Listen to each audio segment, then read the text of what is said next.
Thank you, Greg. Welcome to our service tonight, and glad you're here. If you're watching us online tonight, we're glad you've joined us online. A great treat for you tonight. I want to thank our Wednesday evening crowd, the online crowd and in person, for the support that you have given this summer. We've had several of our students who are in colleges to speak this summer. First of all, I want to thank you for giving them that opportunity and being faithful and supporting them, and the words that you've shared with them afterwards, and supporting them and encouraging them. And tonight is no different. We have one last college student. He has been away from us all summer. Logan Alphin has been in the country of Bulgaria for 2 months, and just returned a couple of weeks ago. And tonight's one of his first and last nights back at Bethel for the summer, and because he'll be leaving to go back to Welch College and continue his education. But I'm really looking forward to Logan speaking to you tonight. He and I had lunch last week, and he shared a lot of the things he's going to share with you tonight. He spoke to our high school students this past Sunday about his trip and about what God did in his heart and in his life, and challenged them to do the same thing and be open to those things. Hope that you'll pay attention to the things that Greg mentioned to you about. September 15th is a busy day here. It's our Back to Church Sunday and our Back to Church barbecue. We'll have lunch in the gym that day. Basically, we've renamed it. It used to be called Homecoming, but we've named it that Back to Church barbecue, and trying to get people back into church after these summer holidays and these summer times of being away and vacations. And so we really want to emphasize that Sunday. Our Archie Ratliff World Missions Offering will be that Sunday. Our goal is $30,000. I want to tell you this. For the last several years, we have reached our goal, and I'm hoping that we can do that again this year. So be praying about what you believe God would have you to do in that offering. I do want to tell you this. For the past several years, and specifically in 2023, we were second in the denomination on World Missions Offering.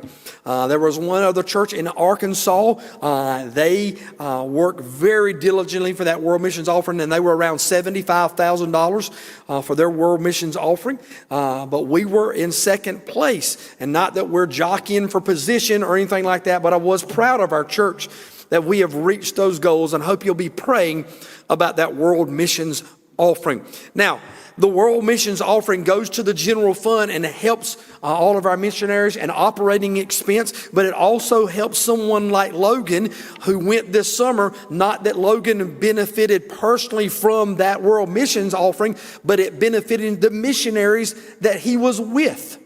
And all the things that go into IM. So we're excited about Logan coming tonight. Logan will be coming on this way. I'm going to pray for you as you share tonight.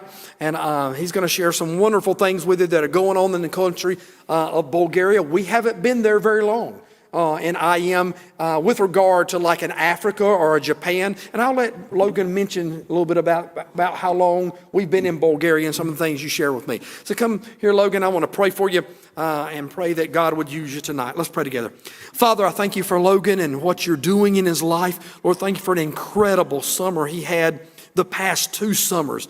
And then specifically this past summer, as you gave him a longer stint there, the team that he was with, some different missionaries he was with in a new area in Bulgaria.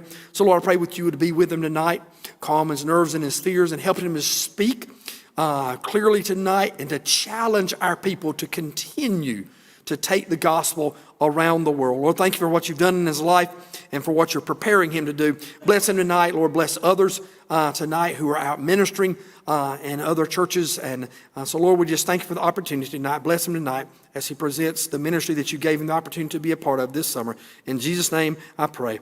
Amen. Logan, thank you for being here and sharing with us tonight.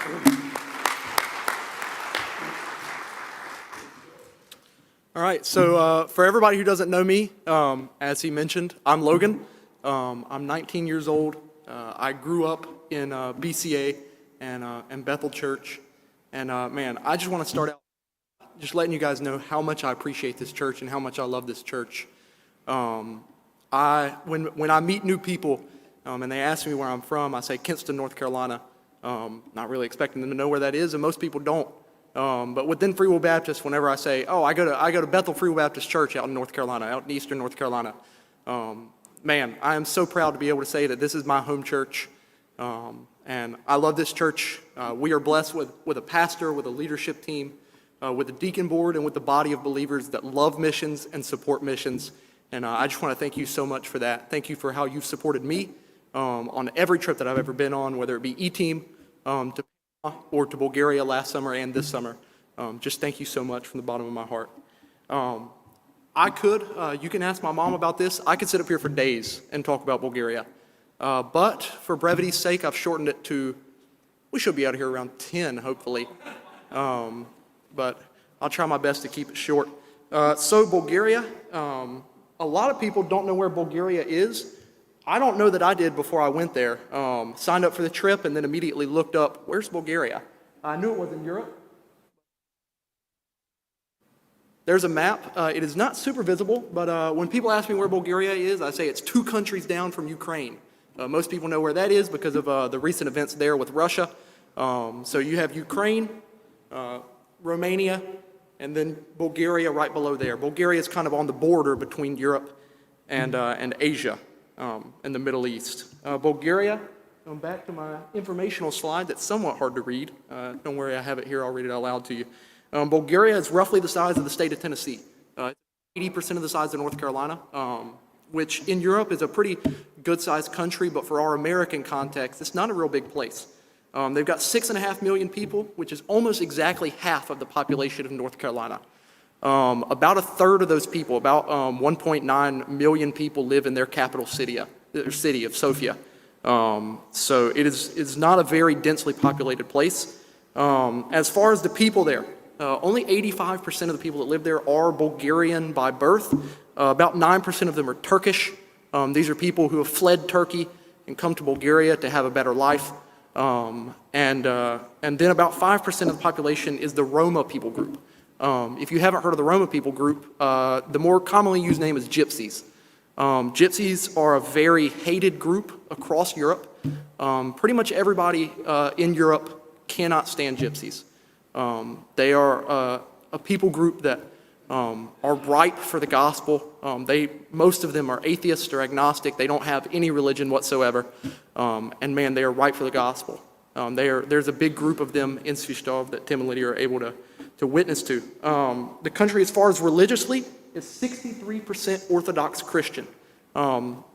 Orthodox Christianity is very, very different from Protestant Christianity, which is what we are, and I'll describe some of those differences here in a second. I put 1% just because it was easier. It's about 0.8% evangelical Christians.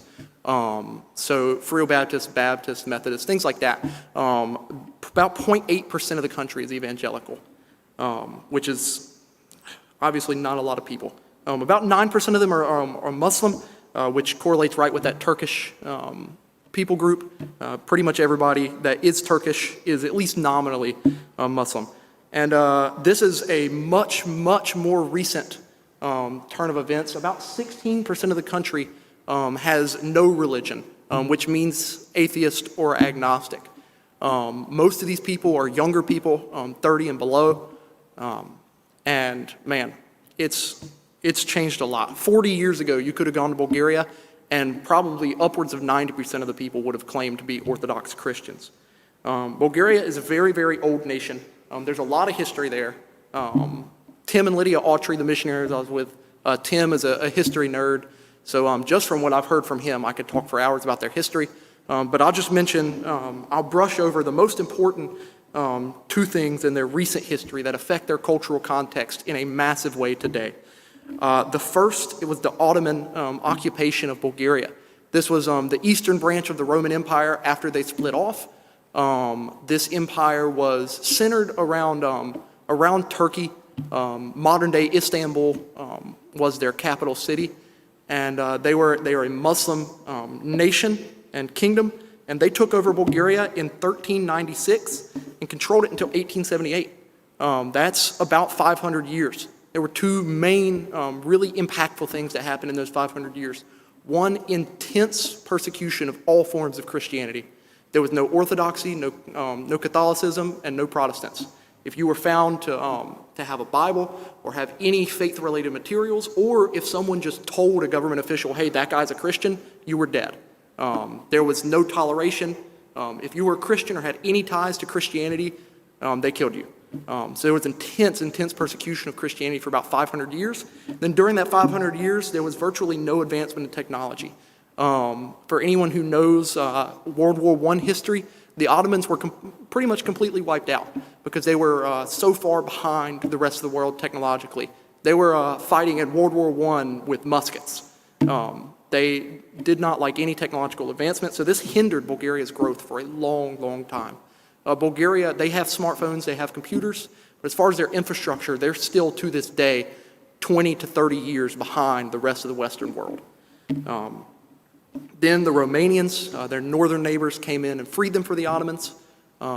If you ever meet a Bulgarian, they will love Romania. And if you ever meet a Romanian, they will love Bulgaria. Bulgaria and Romania are very close. This next picture, oh, I went backwards. Oh, sorry, this is a map. So, can everybody see that laser pointer? I'm hoping so. This Svistov, right on the northern border, I'm circling it, was where I was this summer. Tim and Lydia are missionaries there. They're our team leaders with IM in Bulgaria. They've been there for the longest out of any of our missionaries. Tim first went to Bulgaria about 26 years ago with InterVarsity, working with the university there in Svistov. He met Lydia, who was a Christian Bulgarian girl. They got married, moved back to the States. We're in the States for, I think, roughly 7 years. And they've been back in Bulgaria with IM as full-time missionaries for 16 years now, I think, close to 17. So they have been there the longest out of any of our missionaries, and they are, again, our team leaders. We also have ministries over here in the city of Pleven. We have Jonathan and Amy Postlethwaite. Those are some other IM missionaries that have been there for a long time. They've been there for about 12 years now. And man, they just have an amazing ministry there in Pleven. Over here in Varna, we have the Trifonovs. They are both Bulgarian. They had started a church previously there in Varna, but were both still working full time. Didn't have enough time to fully devote to the church. They were friends with Tim and Lydia, and Tim and Lydia said, try to get on staff with IM. So they are Bulgarians, born and raised in the city of Varna, started a Bulgarian church there, and are now on staff as IM missionaries in the country of Bulgaria. Their church actually this summer celebrated its 11-year anniversary, which for a country like Bulgaria is huge. That's just such an amazing milestone for them. Then finally, we have the city of Shumen. This is where I was last summer. If you were here last year when I talked about my trip, you heard about the city of Shumen with Josh Provo and his kids. They've been there for about 9 years now. And a large portion of Shumen, over half of the people in that city are Turkish, which means they are Muslims. So a huge part of his ministry is focused towards Muslims and that Turkish population there. Next, I will introduce you to my team this summer. I'm going backwards again. Did I skip it? Okay. Apparently I didn't put the picture in there. I will tell you about my team. There it is. They found it for me. Okay. Sorry, a little bit of technical difficulties on my part. So on the left is me. This is us on a soccer field in town. One of our big ministries, we were able to meet a lot of people was playing soccer. I'm just going to brush over everybody real quick. This guy right here is Nathan Spencer. He's from Chico, California. He's about 22 years old, and he is planning on pursuing missions in the future, possibly in the country of Mexico. This here is Lane Cash, born and raised in North Carolina from Fuquay-Varina. His dad's an associate pastor over at Hilltop out there, and he's at Southeastern right now getting a pastoral degree, planning on pursuing missions in Bulgaria in the future through IM. Next, we have Joel Schott. He is from Missouri. He was not born and raised a Free Will Baptist. He really started going to a Free Will Baptist church about 3 or 4 years ago. Leslie Nichols, if you know her, went to his church. He got connected to CMP, and he is serving faithfully in a church in his hometown. Next, we have Joshua Mills. Josh Mills is from Greenville, grew up going to Unity. His dad pastors a church somewhere out there in Greenville. I'm not exactly sure where, but Josh is at Liberty right now, pursuing missions and business degrees.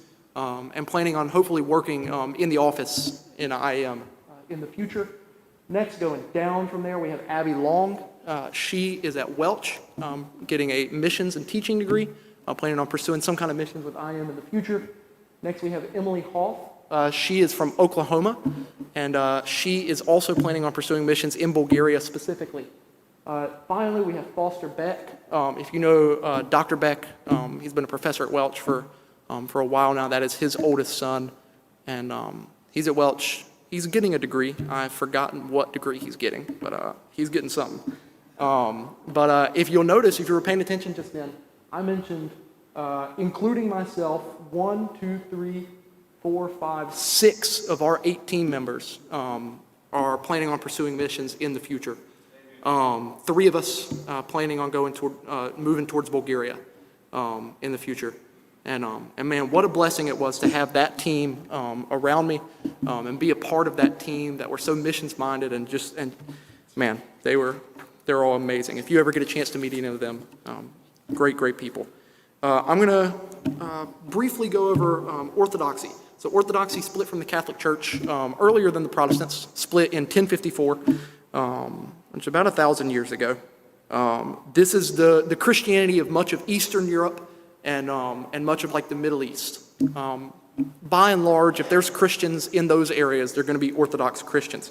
It's split by country, so there's Greek Orthodoxy, Bulgarian Orthodoxy, Russian Orthodoxy, and Bulgaria is a child of the Russian Orthodox Church. They are huge in tradition. One of the more extreme examples is their liturgy that they do for their services is in Old Bulgarian. This is a dialect of Bulgarian that has not been spoken in the country of Bulgaria in over 400 years. Bulgarians will go to church and not understand a single word that the priest says. Nothing. And that it's all because they're so rooted in tradition, they don't want to change.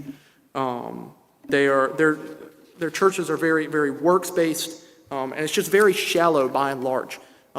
Most of the people who say they are Orthodox Christians in Bulgaria are just nominally so. I can't tell you how many times people would say, "Oh, I'm Orthodox," and I would say, "When was the last time you went to church?" Well, the last time there was a wedding. That's pretty much the only time they ever set foot in church.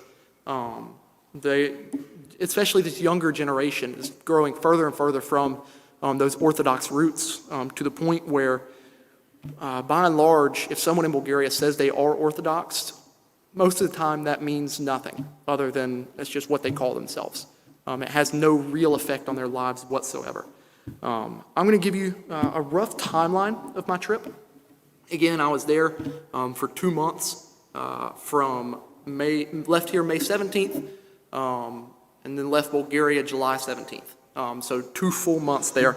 The first week we got there was very busy, and I'm just going to run you through some of the ministries that Tim and Lydia have there in Svishtov.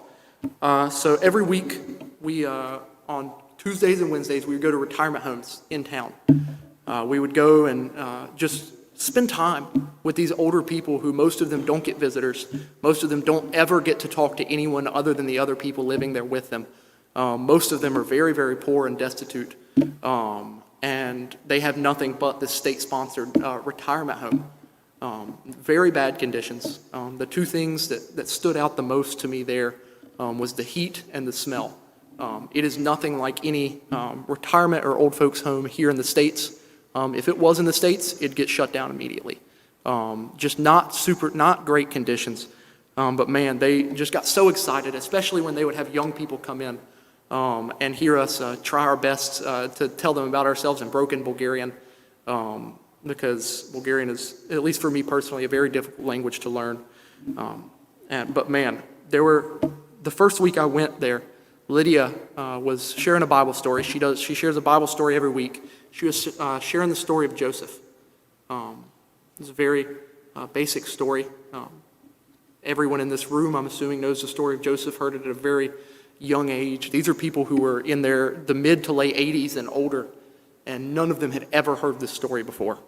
One thing that the Orthodox Church does is they very strongly discourage you to open a Bible. They say, you can't open a Bible because you won't understand it. The only one that can understand it is a priest. But then they don't teach from the Bible. So most people will go their whole lives, some of them going to the Orthodox Church every Sunday and not know these essential Bible stories. I know last year I was talking to a group and shared the story of David and Goliath. And it was their first time ever hearing it. I mean, their eyes lit up. They were like, this is amazing. We want to hear more about this. Because they had grown up their whole lives not hearing these stories that even people in America who don't grow up in the church, I mean, you could go to a public school in town and go to a second grade class and raise your hand if you've heard the story of David and Goliath, and most of them will have heard it. I mean, just these essential Bible stories that they just don't know. And it's just such an amazing ministry that Tim and Lydia have there with the older people in their community. Next is Bible study.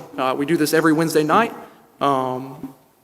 It's pretty similar to Wednesday night services that we have here, except for it's a much smaller group there in Bulgaria. So they meet together and just have almost a discussion. Normally how it goes is Tim will prepare a lesson, and he'll be going through that, and at any point someone will interject and say, I don't understand what you just said. Explain it. And then they'll discuss it for a few minutes, and then they'll get back on topic. There are some people that interject more than others, but usually they have good things to say. Next, we have English clubs. I think I have pictures of English club. This is a monument for the Romanians, like I mentioned, are good friends with the Bulgarians. They freed Bulgaria from Ottoman rules. That's why they're such good friends. I'm going backwards again.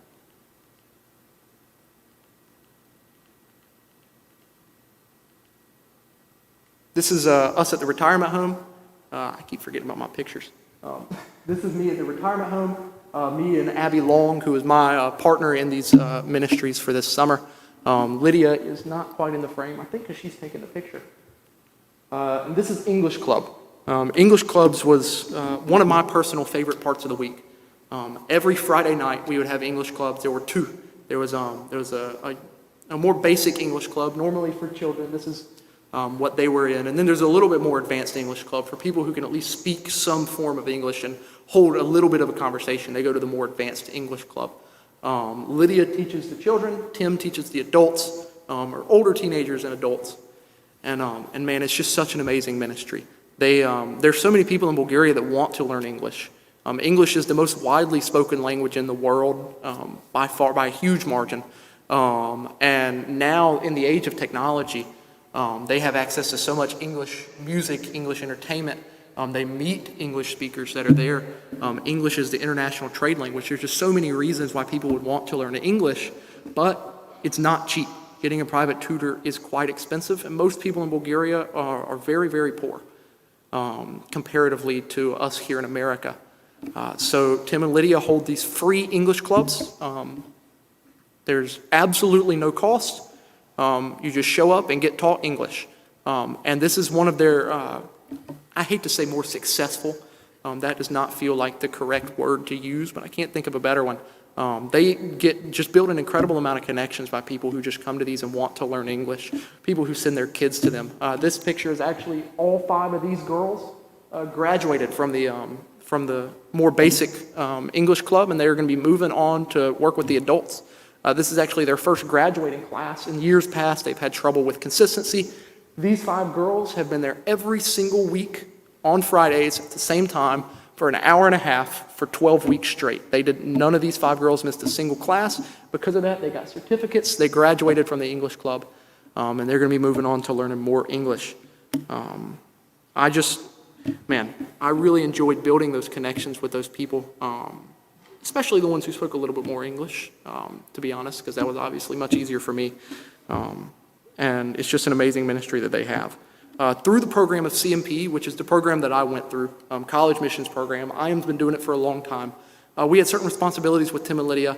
Number one, we met twice a week and got Bulgarian lessons from Lydia, which was amazing, especially as someone who is planning on going there after I graduate.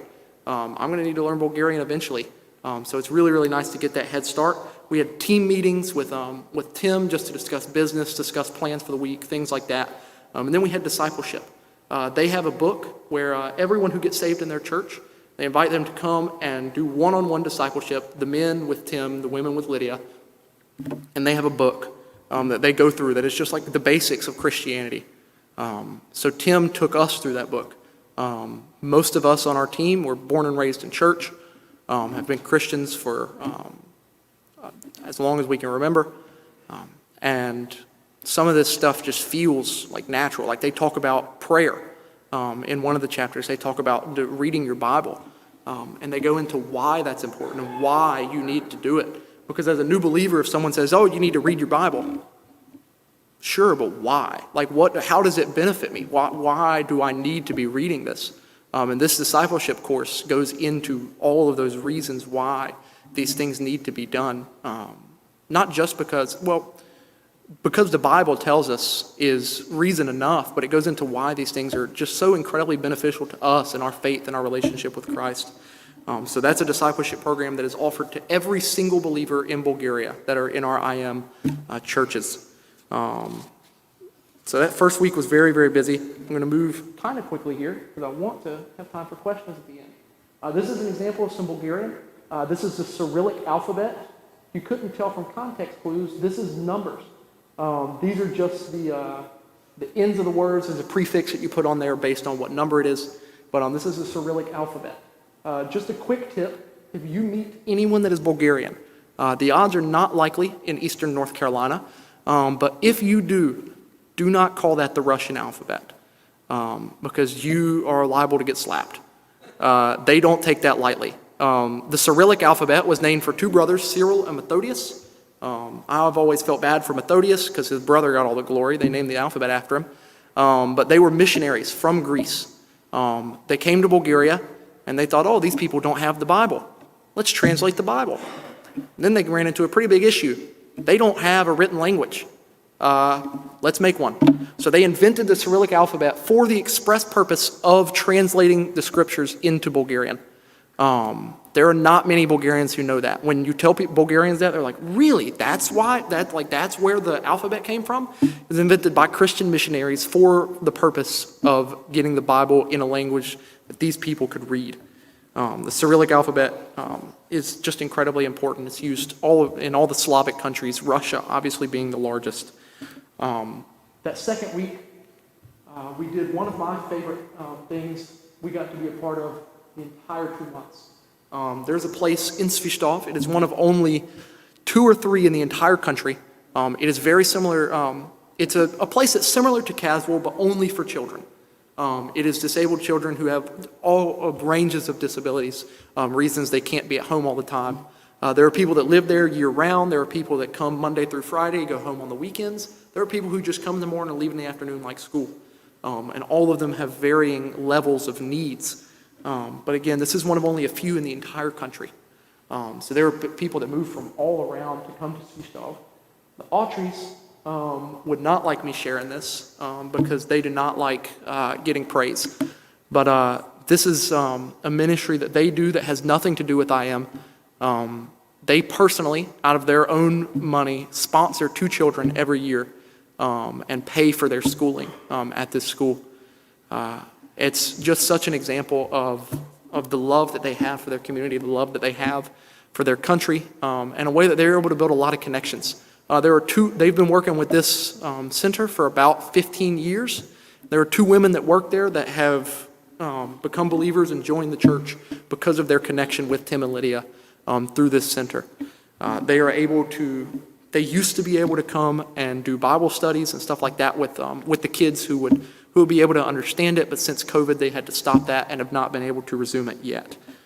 This is one of the children who received the first scholarship. And then next is another boy. They took about 15 pictures while they were standing there. He didn't look up once. But that is his mom right there. And this is Tim and Lydia Autry.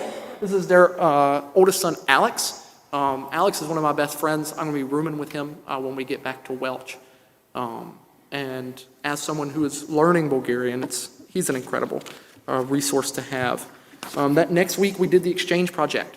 The Exchange Project is something that they've been doing for, I think, 8 years now. We've had groups from North Carolina go. We had a group from Trinity out in Greenville go. One of the first years they did it. I think we've had Hilltop visit as well, Hilltop Church. But this is an exchange project. It's a week long, Monday through Friday, and it partners up an American and a Bulgarian. The Bulgarian is in high school. The American is either, they've had high school groups come in the past, but a lot of times it's more people who are in college, interns that are there for the summer. And this is just an amazing project. We talked about, it mostly focused on the differences between Bulgarian and American culture. One question I get commonly from almost every teen I meet is, have you ever shot a gun? They always whisper it, like they're scared to ask. But when I say yes, they're like, really? Why? I'm like, well, hunting and stuff like that. And they just think that's the craziest thing in the world. People in Bulgaria don't have guns.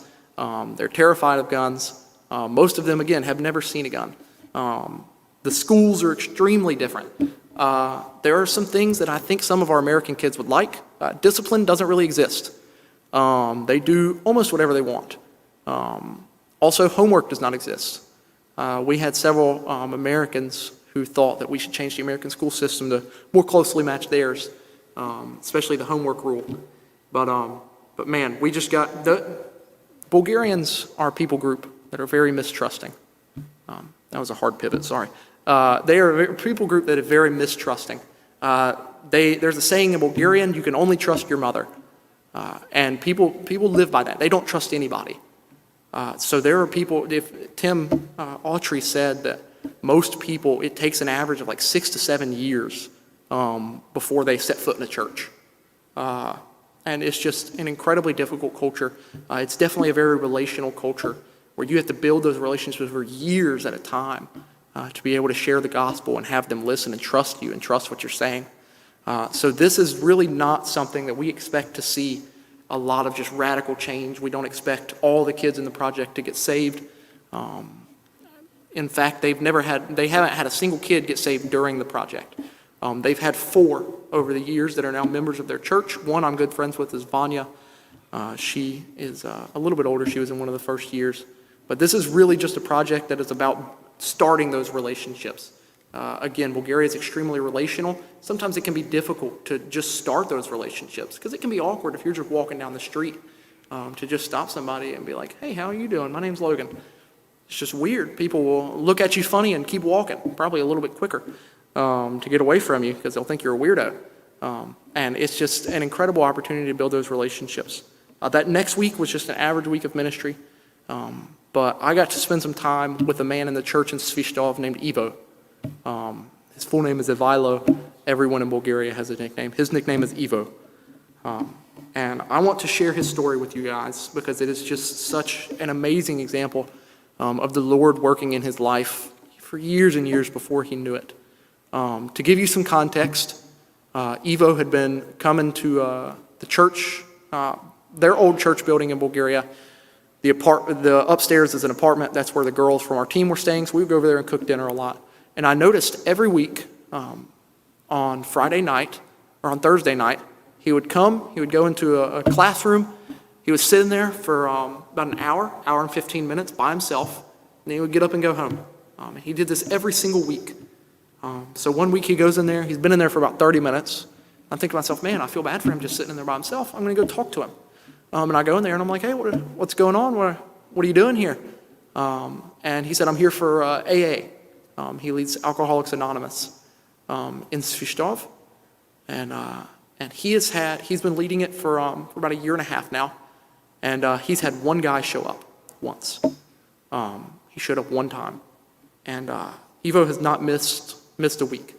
And I asked him, why do you lead it? And he shared with me his entire testimony. I went in there just to check on him and ended up talking to him for about 1.5 hours, 2 hours. And man, it was amazing. Ivo was born in the city of Svishtov, where he lives now. He started drinking when he was about 11 years old, which is fairly common there. Most people start drinking and smoking when they're 11, 12, 13 years old. He started drinking and smoking when he was 11, and he didn't stop. He kept drinking more and more and more until he was maybe 20, 21, and he was the town drunk. Everyone knew it. He had a home. He still lived with his parents. He said he spent more nights in the park on a bench, passed out on the side of the road. He was just always drunk. The only time he would do anything but drink was to work to get money to drink. He was an alcoholic. He was addicted as they come. And his parents said, we're tired of this. We're sending you to a rehab facility in the capital city of Sofia. So they put him on a train. They send him there. He gets there. And one of the first things that person says, the person that is kind of introducing him to the facility there, is, man, we're so glad you've chosen to be here. And he said, chosen to be here? I was forced to be here. And they said, well, we want to make it clear that we don't have any legal right to make you stay here. You have to choose to be here. He said, I can leave? And they were like, I mean, you can. He was like, good. See ya. Walked out, never came back. Then he lived on the streets of Sofia, homeless for about 90% of the next 20 years. He continued being an alcoholic, continued drinking every single chance he got. The only time he wasn't drinking was working to get money to drink. And he was just destitute. But he made a lot of friends. He's a very warm guy, a very personable guy. And from what he said, he got much more outgoing when he was inebriated. So he made a lot of friends. And one guy, he sees him walking down the street, and he notices, well, I haven't seen this guy in months. Let me go talk to him. So he goes and talks to him, and he said, what's going on, man? Where have you been? Because this guy was homeless with him. And he said, I got into this rehab ran by a church here, and they helped me get clean and get sober. They helped me get a job. I have a home now. And man, I would just really, really love if you would come to this. And he said, no, I'm not going to that. And the guy said, please. He gave him his phone number. He said, if you ever have any questions about it, just call me. So he called him. Ivo went. He went once. And he was like, yeah, these people can help me get sober. So he stayed. He realized maybe it's time I clean up my act at over 40 years old, having been an alcoholic for 3/4 of his life. So he is in this rehab facility. He said every time they brought up the gospel, mentioned Jesus, he would shoot them down immediately. No, I'm good. Stop. Don't want to hear it. So eventually they stopped. They kind of tiptoed around him. They would still try to share faith. Again, it was a Christian-ran rehab facility. So there was obviously a lot of faith-based activities going on. They would have services, and he skipped every one of them. Didn't want any part of it. He gets out of rehab about 6 months later, and man, he is on top of the world. He's telling himself, man, I did this. How great am I that I got sober after 30 some odd years? Man, I am just so strong. I'm so tough. I can do anything. I did this all by myself. So he calls his parents, and he goes home to Sishtov. Again, at this point, he's sober. He gets a job in a large factory in town, gets raises, gets married, has a son. Is just on top of the world. By worldly standards, he was doing amazing. He was making extremely good money. He had a happy marriage. He had a son that he was raising. He was sober. He had friends. He was just doing great. And then the Russian-Ukrainian war broke out. There were a lot of Ukrainian refugees fleeing over the border into Bulgaria. And there was a family that Tim and Lydia took in, put them up in an apartment, and were helping them survive. These are Ukrainian refugees. And one of Ivo's co-workers went to Tim and Lydia's church and came to work and pretty much told everybody, hey, my church is taking care of these Ukrainian refugees, but we don't have enough money to do it. So if anybody would like to donate, feel free. So Ivo comes to him and said, man, I just feel so bad for these refugees. Let me give you some money to bring to your church. And his buddy, who is Ivan, he's still in the church today, him and his wife and his child. They're faithful in the church and have been for years and years and years. And Ivo says, let me give you this money to bring to your church to give to these people. And Ivan says, no, you've got to come and bring it yourself. And he said, no, I'm not doing that. He said, if you make me do that, they're just not going to get it. So he was like, fine, I'll take it. About a month goes by of him donating to these people. The equivalent of about $20 a week, but that's a good bit for most Bulgarians. And again, he's not saved at this point. He's just a nice guy, and he thinks he's got plenty of money. So he keeps giving week after week until about a month goes by, and Yvonne invites him to a men's breakfast. This is something that they do every Saturday. It's a very common thing for American churches to do. And he said, I will not take your money.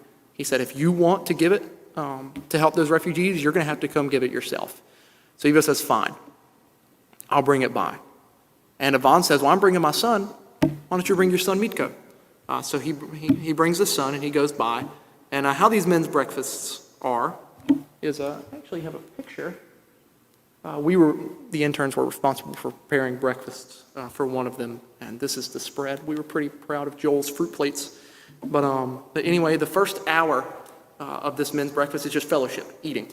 And then there's a second hour of, there's a short time of worship, and then just discussion of the Bible. It depends on, every month is something different.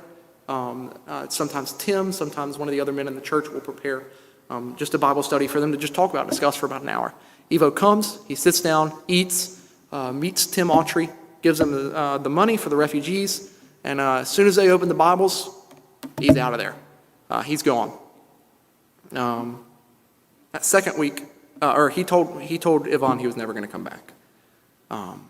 Then, about a month goes by, Yvonne keeps trying to get him to come to church. He won't do it. And then he hears somebody speaking English in the park. And here's a speaking fluent English. And at this point, Ivo is learning English. So he's like, oh, let me go talk to this guy. Meets him, and it turns out to be Josh Provo, one of our IM missionaries. He was in Svistov. This was maybe 3 years ago now. He meets him, talks to him for a while, and gets to know him, learns a lot about him. And previously to this, Yvonne had invited Ivo to come to this men's breakfast. Again, it was a month later. There was another one coming up that Saturday. Ivo had told him no, and Josh Provo mentions, hey, there's this church I go to, and we're having a men's breakfast on Saturday morning. You should come. And Ivo says, do you know Yvonne? Turns out, the same church. And he's like, fine, I'll come. So he comes, and Josh Provo, I'm not going to go into all of Josh Provo's story, but he had just incredible hardships happen to him right before this. And that Saturday, Josh happened to be sharing his testimony. And most men without God, if they had gone through what Josh had gone through, might have never recovered. But Josh is there in Bulgaria, serving faithfully with a smile on his face. And he shares his testimony, shares his story that morning at the men's breakfast. And Ivo is just struck by how is this guy who has gone through these incredible difficulties, how is he here smiling and happy? And he just can't wrap his head around it. So the next week, Yvonne invites him to church, and he comes to church, ends up attending church, gets saved. His wife and his son get saved. Mitko is now 13 years old, and he is being raised in church. And man, that is not a very common story. There are the believers in our churches in Bulgaria, like Josh Provo, his church. He said the person in his church has been saved for an average of 3 years. Excluding his children, there's only one person at his church that is under the age of 30. There are a lot of his church are adults with families. People with grandparents. There are older people, and most of them are just very new to the faith, and first-generation believers. Almost every Christian in Bulgaria is a first-generation believer, and we have a whole group, including Ivo and his son Mitko. Mitko and so many others in Svistov are part of this new group of believers who will be raised in church, who will be raised as believers, who will be raised to love the Lord. And this is one of the fruits of IM's ministry in Bulgaria with all of our missionaries. The Lord is just working mightily there. That next week, what time was it? I got time. I'm going to move pretty quickly. I got to preach in Svistov. That next week, I went to Schumann. I got to see our E-team, and I had a good friend. That is Josh Provo. I have a more zoomed in picture, actually. That is Josh Provo. That was our E-team leader. This is Tim Autry. This is Triff, and that is Sveto. Sveto was, attends Josh Provost's church. He was ordained as a deacon. This is the first deacon ordination we've had in years and years and years. And he was ordained as a deacon that Sunday, which is just huge for our church in Schumann. Just going to fly through the rest of the slideshow. That is them praying with him. This next picture is from the city of Schumann. This is the city of Wrocław. We went hiking. This is camp. Our camps in Bulgaria are held by American missionaries, so they're very similar to American camps. If you or your kids have ever been to a church summer camp, what you're imagining is probably pretty close to what their camp is. Service twice a day, morning and night, small groups, just Bible study all the time, then games, fun activities, swimming, things like that. This is where we had camp. This was our meeting hall.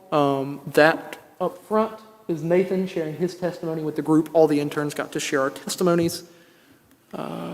This is my small group. That actually right there is Mitko. That is Ivo's son. All of these kids are part of that new generation of believers who are being raised in church and raised to love the Lord. Next, we climbed a mountain. This is me with Sveto and his daughter. This is our newest deacon in the Bulgarian Free Will Baptist Church. And he is a warrior for the Lord. He is unashamed about his faith. And man, he is just, he's a prayer warrior. He's an amazing guy. This is me with probably the coolest person I met in Bulgaria, which is Jacob and Haley Volts, their daughter Aurora. She was born end of January, I think. But the interns, man, we spoiled her, sometimes not necessarily to her parents' pleasure. But man, we spent a lot of time with Aurora and with the Voltses. This is a picture of our last Sunday in Svishtov. This is the youth group there. That girl right there is Vanya. She was saved through, she was connected to the church through that exchange project with the high school we do. Really quickly, I want to run you through just a general report of how our missionaries and how our churches are doing in Bulgaria. This is obviously a church that supports IM a lot, and this is what our support goes towards. The Autrys, their church has doubled in size in the last year and a half. They have, by a solid margin, our largest church of any of our missionaries in Bulgaria. That's just a result of them being there for the longest. They have a very fruitful ministry there in Svishtov, and they have bought land to build the first church building built in their city in over 170 years. They're going to be starting construction on that as soon as they possibly can.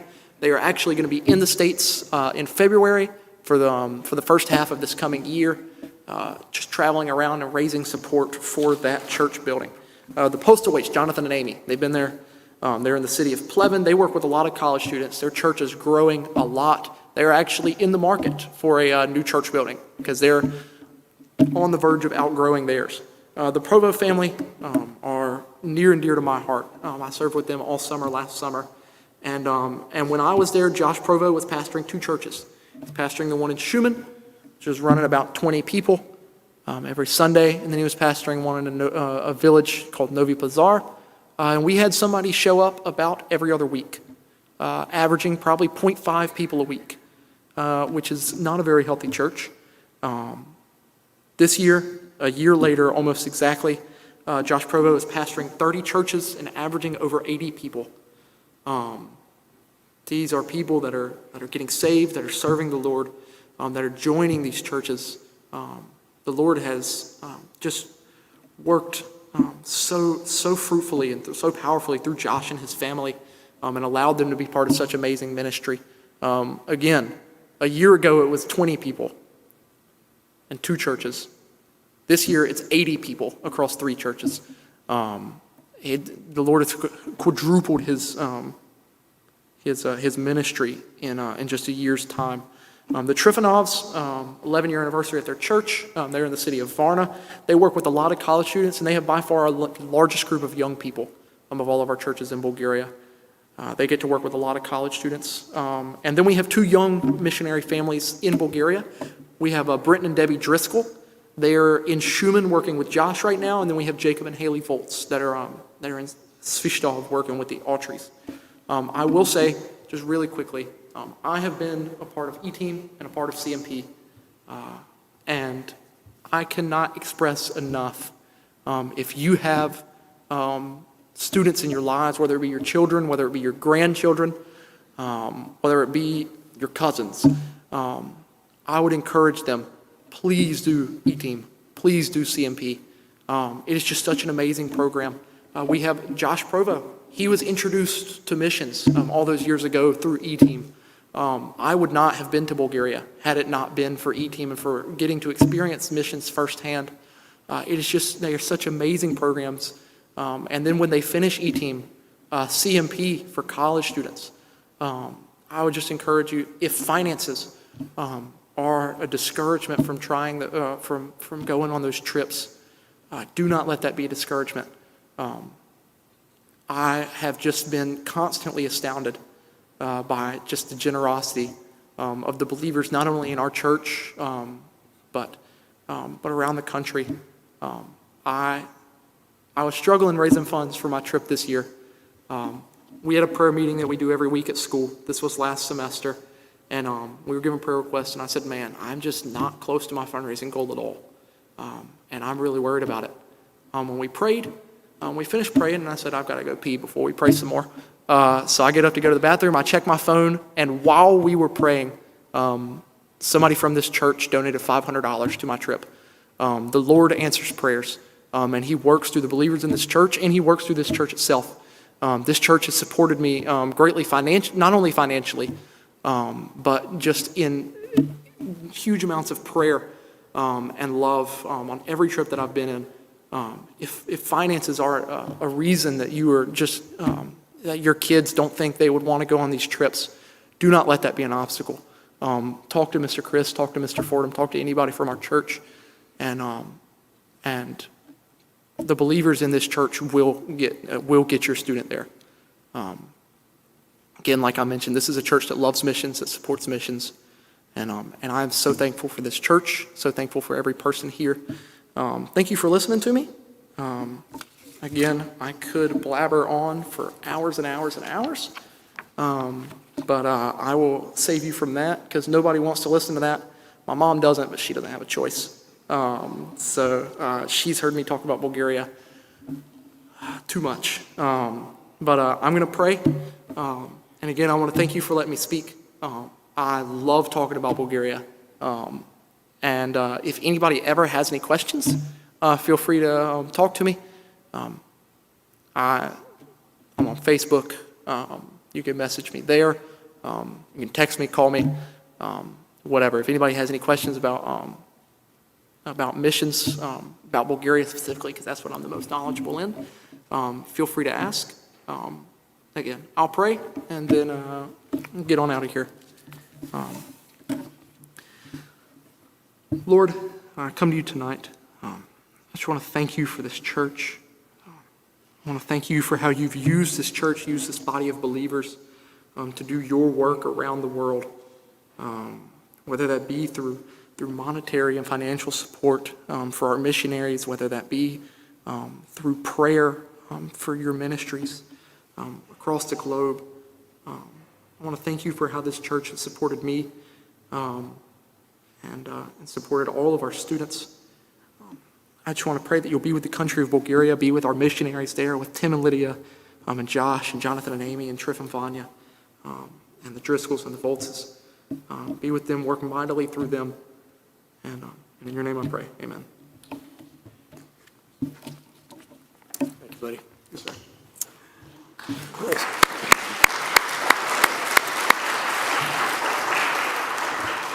If you're watching online, we thank you for joining us tonight, and I hope you have a great rest of the week. Love to see you back here 10:30 Sunday morning or 9:30 for our life groups. Thanks for joining us tonight.